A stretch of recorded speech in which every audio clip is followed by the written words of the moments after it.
In this video, we're going to talk about how you can have coding already set up for your students, and when they log in, they will see that the assignment is already started and they'll have to add it. You'll see for this one, we're using a video of George Washington Carver. On the right side, you'll see that I have 4 sprites. I have Annie, I have Peanuts, I have Moby, and I have George himself.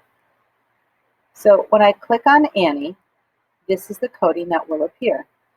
But I have a blank say block and I want some information here. So I'm going to right click and I'm going to click add a comment.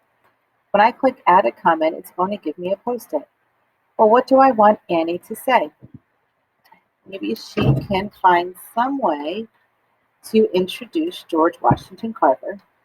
So I might say, type a sentence, Annie introduces George Washington Carver.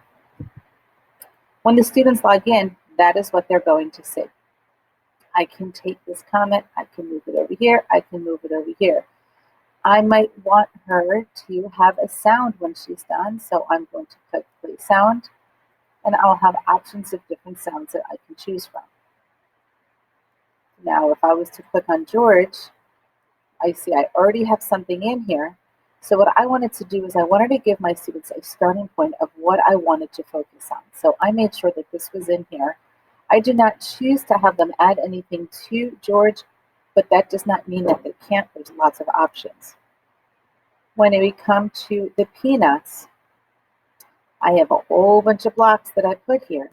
And in each of these blocks, I have one item that is made from peanuts. Now, if I was to, I'm going to take these, and I'm going to throw these away actually. I want to put them over here because I want you to see how I have so many. I can take them and I can drag one, and then I can delete the text for each one of them. I can do that. That would be a little time consuming. I can also right click and I could duplicate, and that automatically will give me more blocks. When we look at all of the blocks that are set right here, it says that each one is going to say something for 2 seconds. Well, if every one of these says something at the exact same time for 2 seconds, I'm going to have this right here, and I'm going to have about 7 comments appear at the same time. That is not something that we can read. So what we're going to do is find a block that says wait. And I am going to put wait in between each one of these blocks.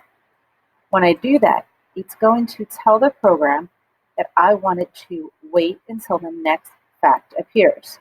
So this one is going to appear for 2 seconds, and it's going to wait 1 second.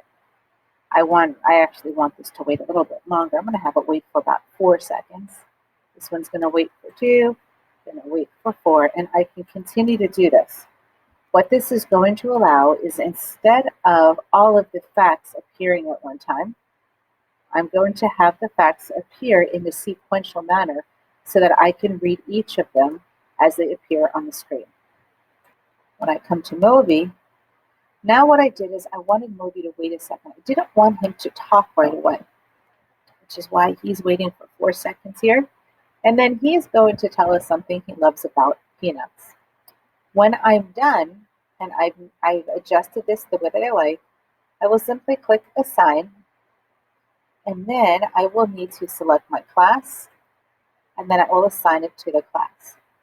Now in mine, I don't have any students in my class, which is why this message is appearing right here. You will not see that message because you have students in there. You select your class, and this is important to know right here. It says due date and schedule for later.